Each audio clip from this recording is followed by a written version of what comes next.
Pre, dito na tayo dumaan. Oh, shortcut to. Mas mabilis. Narinig mo yon? Mukhang tao naman. Salamat, tao pala. Akala namin multo kayo, Tay.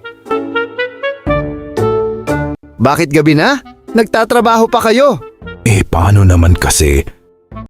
Mali yung spelling ng pangalan ko sa puntod. Tinatama ko lang